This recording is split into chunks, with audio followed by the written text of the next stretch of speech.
Greetings and welcome to Ending Sexual Dark Age. My name's JV Altheros and I'll be your guide to a future with better sex than you ever thought possible. As you may have guessed, this show is dedicated to putting an end to what I like to call the Sexual Dark Age. That's what we've been dealing with on this planet for at least a few hundred years now, and it's been going on so long nobody has any meaningful memory of what came before it. I have lots of long-winded opinions on how we got here and what to do about it, but I'll save most of those for later on down the line. Here are the McNuggets. The media, and I'm including all of the entertainment industry in this, has gotten really good at flashing sexuality at us pretty much constantly. Hot men and women are plastered all over everything we look at, and it seems to me like the media is trying to keep everyone as horny as possible as much of the time as possible. That's fine. I'm a big fan of people being horny. It's also completely understandable from their perspective, as they exist to sell shit, and sex sells. The problem is, almost no effort at all goes into teaching anyone how to actually enjoy it, or, be good at it.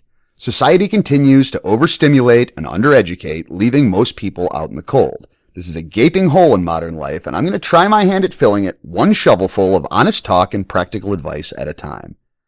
Here are a few thoughts for you to chew on. We had sex before we had fire. Fire. In fact, someone probably got interrupted in the middle of a quickie when fire was first harnessed. The news would have been that big. I doubt I have to explain the unwritten law that if you're going to interrupt someone while they're in the process of getting laid, whatever you've got going on better be pretty fucking important. Fast forward thousands of years. We've learned to control nuclear fission and we've managed nuclear fusion, but we still have over 70% of women admitting to faking orgasms. I hope that sounds as ridiculous to everyone else as it does to me. Fire to fusion, and we still haven't gotten the fucking worked out yet. That, my friends, is bullshit. And sex is way more fun than nuclear physics, and also way simpler. Well, it's supposed to be. For men and women, the root of good sex is the art of keeping your playmate horny as much as possible and making them come harder and more often than anyone else ever has. Period. If you can get two people on the same page with doing those two things, the sex becomes mind-blowing. You'll be amazed how quickly your entire life feels like it's gotten a complete upgrade. You'll be amazed how quickly jealousy fades away when you know for certain that you rock your lover's world like nobody else ever has. When sex is good, it's the cure for virtually any bad mood and can take the edge off of any argument. Actually, I need someone to do a study on whether or not people argue less when they're fucking a lot. That makes this my first call for research. If anyone has any numbers on that or the ability to compile them, please let me know. I've got no statistics to quote, but I'm willing to bet more fucking equals less fighting for everyone, just like it always has for me. I'll let Captain Obvious wrap up this topic. If you started having more sex, and the sex was better, you'd be happier overall and less likely to piss off the people around you. Pretty obvious, but sometimes we need Captain Obvious to come right out and say it. Anyway, the sexual dark age is mostly a result of totally broken attitudes towards sex that are reinforced every generation. The institutions in our society teach nothing about sex but shame, and that the boogeyman will come and get you if you dare to have fun doing something that your body was built to enjoy. Parents, schools, and the media do little, if anything, to foster any kind of positive attitude towards sex. Hundreds of years ago, most families lived in a single room. Kids learned about sex pretty early because they were listening to and watching their parents fuck from the time they were old enough to look around the room. If they were paying attention, they could probably tell what mommy and daddy liked to do to each other. Still, somehow, even with people knowing things about sex, we managed to get all the way up here to modern civilization without everyone becoming a sex-starved crack whore. We have more education on everything about the world now, except for sex. We have virtually no actual education on that. I mean, it's one of the defining aspects of our adult lives. Why should we prepare anyone for it? Adolescence is supposed to be when we're taught the skills that we'll need to be productive, happy adults. Every parent will tell you that they want their child to be happy. Our parents teach us about driving cars and riding bikes and cooking and reading and all kinds of other shit that we need to know in order to be productive, happy adults. Sex is a huge part of any healthy adult relationship, but what do most parents teach their kids about sex? Jack shit. These days, most kids are lucky to get one half-assed, uncomfortable sex talk from their parents, probably at least a couple years after they needed it.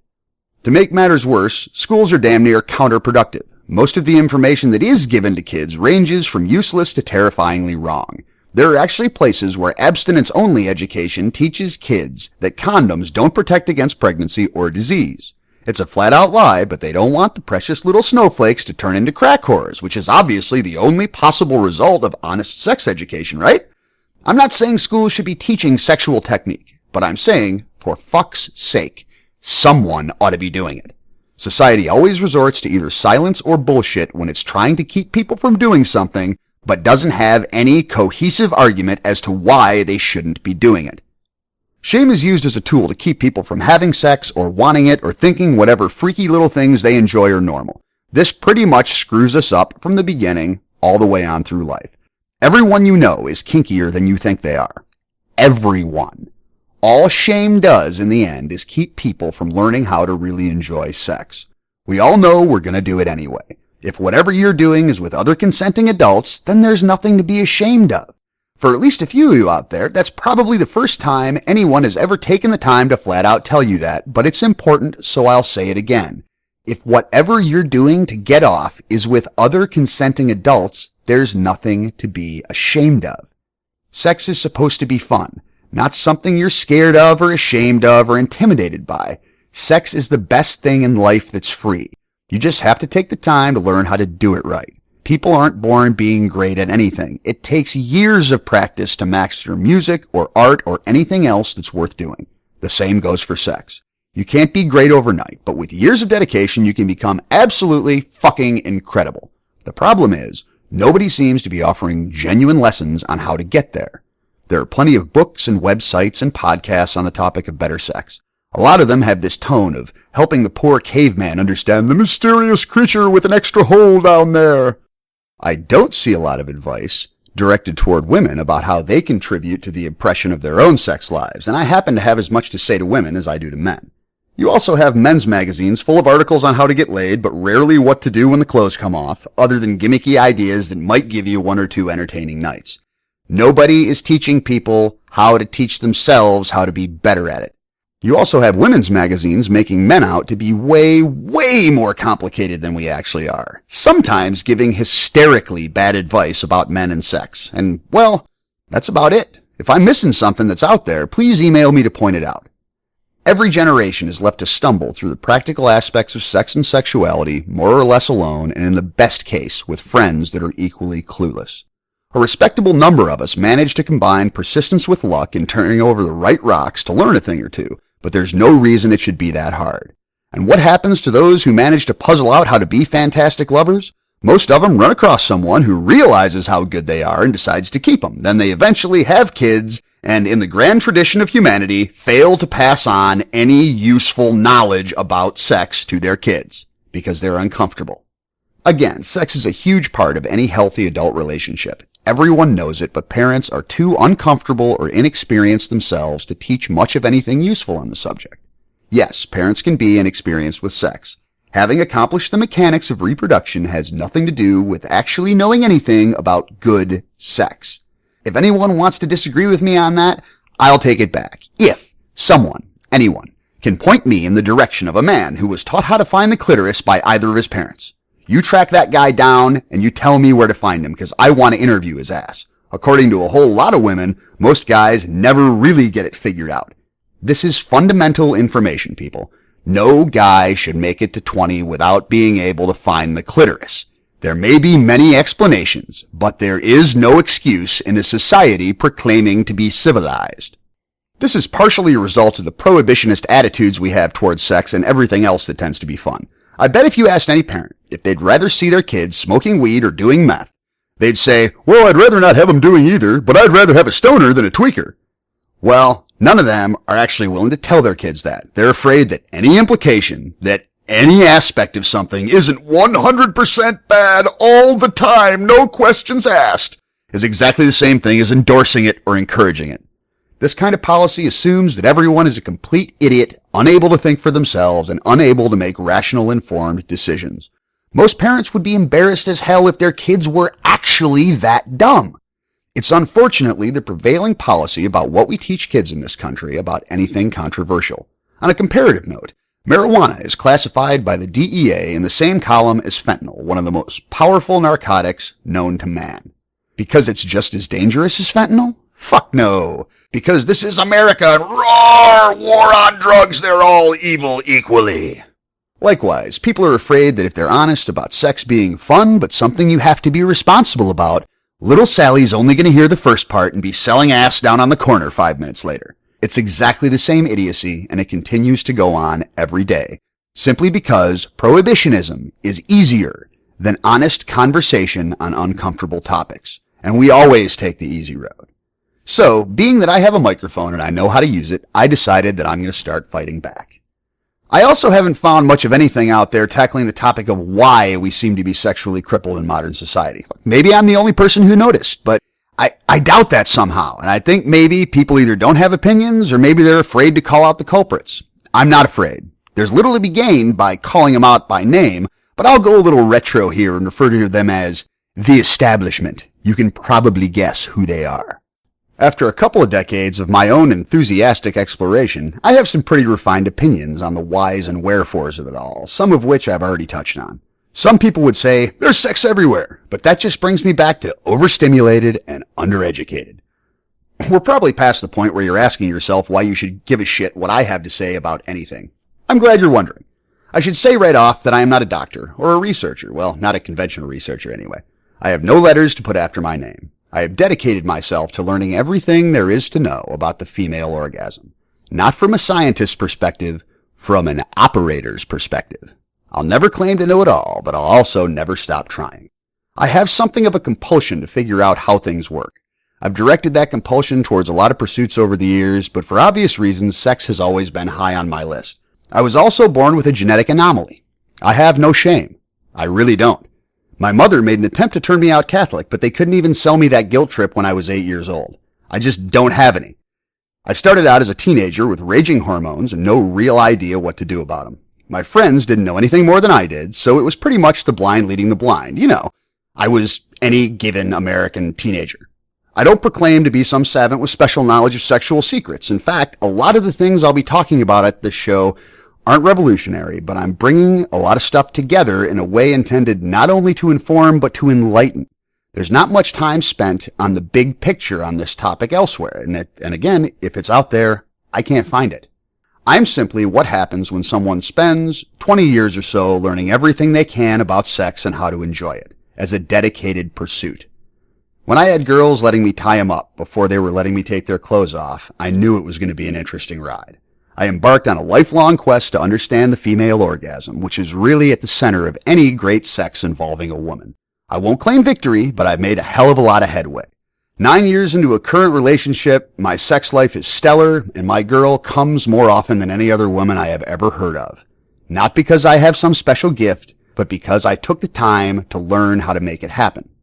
I've always been an open-minded guy in general, and being truly open-minded towards sex has led me through a lot of really entertaining doors over the years. Altogether, that experience has given me an interesting perspective on all things naughty. Not unique, perhaps, but certainly uncommon. I'm also somewhat uncommonly qualified, shall we say, to give advice to both men and women on this topic. I spent a couple of years as an MC for exotic dancers at bachelor parties. It was an incredible lesson in sexual psychology overall. I was the guy that had to manage 100 other guys who'd usually been drinking for 8 hours while they were watching two women fucking each other right in front of them. That job involved a lot of long hours and a lot of time was spent on the road.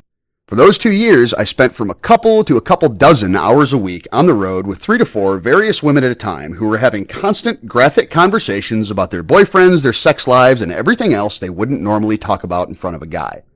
I wasn't trying to fuck any of them, so they didn't see me as a threat. I was happy to be a token male opinion when they needed one and pretty much just absorbed everything I could. Imagine being invited to several hundred slumber parties and girls' nights out. That was the kind of access I had. I learned more about women and their attitudes towards sex and men than I ever could have imagined. Piled on top of the rest of my rather colorful sexual history and a lifetime of close female friends that actually open up to me, and that education has given me an unusual window into the female mind. Girls, I really do understand. I'm willing to help your man learn how to become the best lover you've ever had, but you gotta meet me in the middle. You gotta put real effort into becoming the best he's ever had. There's plenty of shit you do that contributes to the problem, and I'm here to call everyone out equally, pointing fingers at one side or the other is just a way of letting someone slide, and around here, nobody gets to slide. Sex is a team sport, people. The team doesn't win when someone's not pulling their weight. Most people play one-on-one. Some like a deeper roster. I won't try to lead you one way or the other. I'm not here to convince anyone to do anything but take whatever happens to light their fire and get more out of it. I won't try to turn you into any more of a freak than you already are, but I will also urge you to figure out how much of a freak you already are. I'm just sitting here with a roadmap and a guidebook. The sexual dark age isn't the fault of anyone in particular. It's the result of hundreds of years pretending we don't actually want the things we're biologically programmed to want. Doesn't even make any fucking sense to me, but that's basically what's going on. The establishment convinced the masses that we should be afraid and ashamed of sex. And why not? Shame and fear are powerful instruments of control. For fuck's sake, if there's one thing we should all be able to get together on, it's that sex is awesome and there's always room to make it better. I mean, imagine someone disagreeing with that. If they're disagreeing with it, they've never done it right. Parents do nothing meaningful to solve this problem, but I can't really even call it their fault. They're not fucking anyone up any differently than they were fucked up themselves. Good sex requires a healthy, open attitude, and I don't see anyone trying to teach that to anyone else. At least not before it's too late and you're already in your 30s or 40s with bad habits developed. Over the years, I've had threesomes and foursomes and dungeon parties that became the stuff of legend. I've had average Friday nights with friends turn into amateur porn shoots because someone pulled out a camera in just the right company. I've gone down all kinds of kinky rabbit holes and come back up with roadmaps, and I will never forget the very first time I brought a woman to orgasm with nothing but a flogger. I've had truly anonymous sex and long-term loving relationships, and it's been a grand old ride everywhere in between. The view from this far down the road lets me look back with a whole lot of clarity and a whole lot of experience. I'm not even remotely suggesting that I expect all my personal freakishness to appeal to most of you, but this is the point. I've seen it done right, and I've seen it done wrong, and I'm here to share it all for the low, low price of you taking the time to listen, then proceed to give a shit about improving your sex life. 'Cause I promise, I've got this figured out.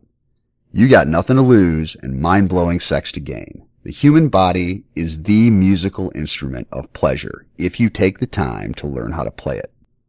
So that's the long version of why I decided to start producing this show. In a nutshell, someone's got to start handing out honest, practical advice in plain language on how to repair centuries of sexual suppression and make the sex you're having better.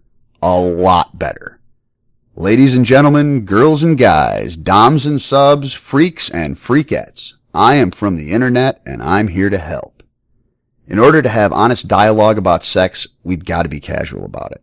You don't have to be casual about the sex itself unless that's part of your personal program, but we've got to be able to talk about it casually. You just can't be uptight. As a note about the tone of this show, I refer you to a hilarious bit done by George Carlin about 7 words you can't say on television. I'm tempted to say rest his soul, but Carlin would probably consider that pissing on his memory. Fuck, there I go already. I said piss. For the record, Carlin's 7 words are shit, piss, fuck, cunt, cocksucker, motherfucker, and tits. You're probably going to hear all those words on this show, some more often than others. I've gotten to most of them already without even trying. That's one of the things I absolutely love about the internet. I can say whatever I want. A part of me would like to have this show be mainstream appropriate, so to speak. Appeal to the wider audience, yada yada. I just can't bring myself to produce a show that's about fucking and how to get more out of the time you spend fucking without saying the word fuck, along with a bunch of so-called slang that's just not acceptable to the mainstream audience. What am I supposed to do? Fall back on intercourse? Arr, baby, I'm gonna intercourse the hell out of you. It doesn't even sound sexy and pirate. There are, however, a few things you'll probably never hear on this show. In homage to Mr. Carlin, here are 7 words and phrases that you will never hear again on Ending the Sexual Dark Age. Phallus, testicle, discharge, intercourse, copulation, mammary gland, and birth canal. You'll hear all kinds of talk about cocks, tits, and pussies on this show, and I won't promise never to use medical terminology, but I refuse to use medical jargon where there's a more entertaining way to say something that's just as effective.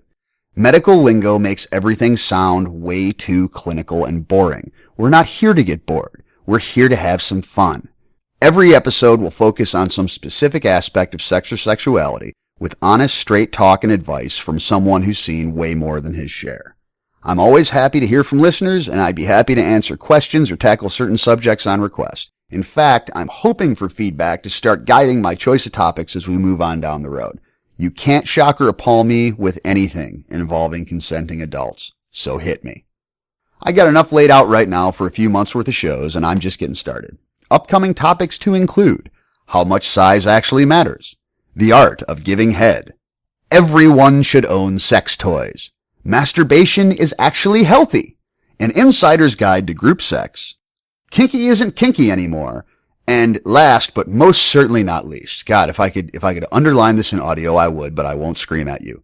Fake orgasms are the worst idea anyone has ever had, ever. And I'll go on at length to explain to you exactly why. Feel free to send questions, requests, tirades, and insults to jvaltharas@gmail.com. That's jvaltharas@gmail.com. I assure you all names will be changed to protect the guilty. Seriously, everything you always wanted to know about sex, but were afraid to ask. If I don't have the answer for you, I bet you I know where to find it. People who lived 2,000 years ago would call us a bunch of uptight prudes, and they'd be right. So now I'm here, holding a lantern, trying to beat back the sexual dark age one flicker at a time. That's all for now, boys and girls, and I'll see you again soon to talk about cocks and titties and how much size actually matters. This be me, J.V. Altharas, reminding you that sex should be one of the best things in life, and like anything worth having, there's always room for better.